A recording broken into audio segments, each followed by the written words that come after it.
Hey everybody, so at the time of this filming, I put out a studio tour of this very room about a week ago, and a lot of you guys noticed there's not too many tube amps around these parts anymore. So today, in this video, I want to explain why I sold almost all, not all, but almost all of my tube amplifiers. Everybody, before I start talking about tube amplifiers, if you'd be so kind to subscribe, I'd really sincerely appreciate it. We are just around the corner at 75K subscribers at the time of this filming and upload.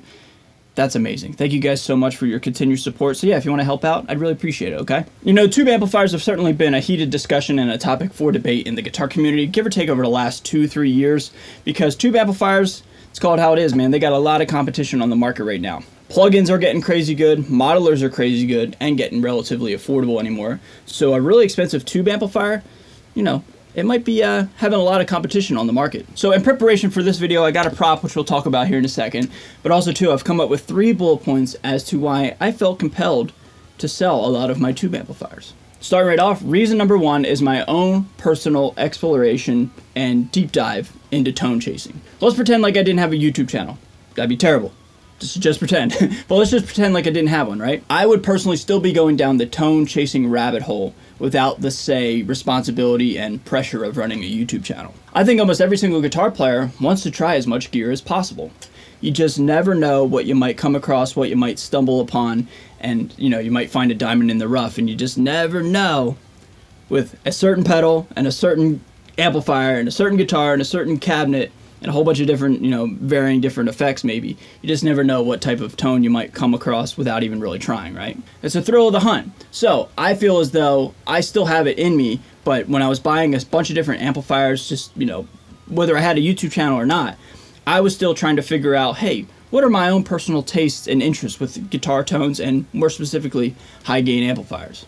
Do I like oranges? Do I like Mesa Boogies? Do I like PVs? Yeah, we like PVs. Do I like EVHs? Yeah. Do I like Victory? Heck yeah, dude. Do I like Marshalls? Yeah, right? So, like, I wanted to try to just see what was pleasing to my ears, you know? And now having done this for give or take 6-7 years, even before having this YouTube channel, I feel as though I have a pretty good idea of what type of guitar tone I like. So, getting to the point of why I felt like I needed to sell a whole wall of amplifiers, well, it's kind of obvious. They're kind of just collecting dust, and although they looked cool for like a backdrop for a video or something like that, I really just wasn't using them because I was going back to my tried and true amplifiers that I just absolutely love, and I was just using plugins and pedals as well. So I feel as though for right now, I've kind of hit a bit of a stalemate in my own personal tone chasing journey, where like I kind of know what I like and I kind of just gravitate towards that.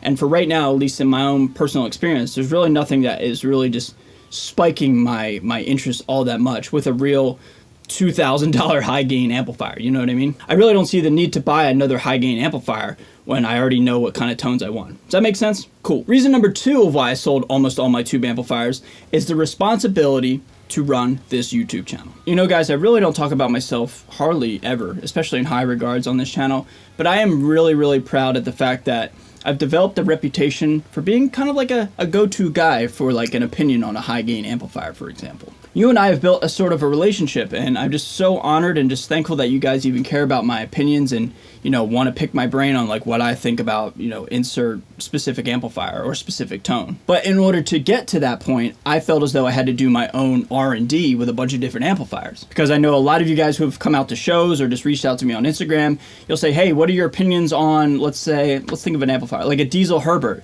I'd be like, dude, I've literally never played a Diesel Herbert in real life. I don't know. But, however, and then I'll do my very best to say, well, like I've run some Diesel VH2s, some VH4 plugins, and like try to, you know, gauge it off of that. But I always feel like it's my responsibility to have a bit of a reference point to help you guys. And what better way to get that reference point than to buy and sell a bunch of different amplifiers? Kind of with my own personal journey, I feel as though I've kind of just really put a lot of work into my own personal ears, and I can kind of have a better understanding of what types of tones come out of which amplifiers, and I can help you guys. Not only do I feel as though it's my responsibility to give my thoughts and opinions on certain pieces of gear, but also too, I love doing something rather unique, which is put it through its paces. And what do I mean by that? Well, I'm very proud that I am more or less like a multifaceted, you know, musician of sorts. And that's why I brought the Kiesel A2 for this video, because this is my last tour guitar that I went on tour with about 2 months ago. What does that have to do with amplifiers? Well, on that tour, I bought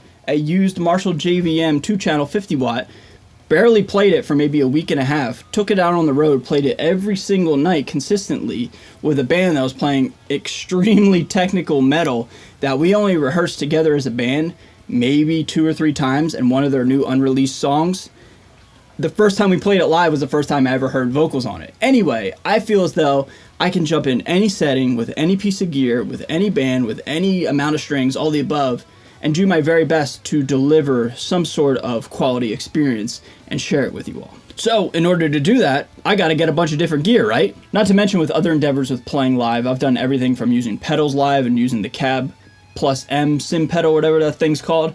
I've gone direct right from the Victory Kraken V4. I've done mic cabs with dual rectifiers and EVH Iconics. I've done a whole bunch of different rig options when playing live, again, just to have a different reference point and just kind of be well experienced, I guess. So buying and selling a bunch of different high gain amplifiers over the course of 5-6 years now, I feel as though I've done a lot with a lot of pieces of gear, and I've built a whole arsenal of thoughts and opinions on gear in terms of tone, in terms of features, in terms of reliability, all the above. Then once I did all my own personal R&D, having a big giant wall of amplifiers that I don't really play all that often really serves no purpose for me going forward with my own personal music journey, my own career, and this channel. And guys, the last reason why I sold a lot of my tube amplifiers, almost all of them, is because of my own personal music creation process. Guys, I got a new album that's coming out at the end of the summer, maybe early fall, depending on how things lined up. Things behind the scenes take time, and there's a whole bunch of different logistical stuff and make sure it all lines up. Anyway, when I'm recording and when I'm writing, I'm not playing through real tube amplifiers. I'm using amp sims, and then when I'm sending my music off down to Fernando down in Texas, I'm just sending DIs. He doesn't care about my own personal guitar amps right here. He wants to do that on his part because I instill a lot of trust in him, where he wants his tone to fit a certain way for his own mix and be a part of the bigger project, bigger picture, I guess I should say. Now, would I personally want to use like my own tube amplifiers and stuff like that?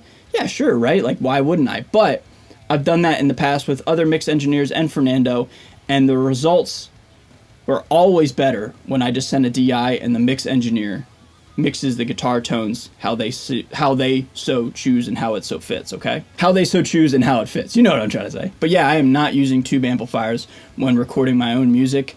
It's all just straight DIs. So again, another reason why, why do I need a bunch of different high gain tube amplifiers if I'm not using them, especially for the ultimate goal that is creation. So everybody, in conclusion, I love tube amplifiers. I never want to see them die. I never want to see them go away because they're awesome, man. They're the OGs. They are just so magical and so special. But just being honest, man, you don't need a lot of them here in 2023. At least I personally don't. I mean, anybody who has an amazing amp wall collection, that's super amazing. But for me, it just doesn't make a lot of sense because I'm kind of just like a creature of habit. Less is more, and I kind of just pick one tone and run with it, okay? So, with that being said, everybody, what do you guys think of my thoughts and opinions? Hope this wasn't a hot take. This is not supposed to be, confrontational in any facet. But, yeah, just let me know what you guys think of my thoughts and opinions, okay? So, as always, be sure to subscribe on your way out the door. Thank you guys so much. With that being said, y'all stay safe, stay healthy, stay metal. See you guys next time. Later.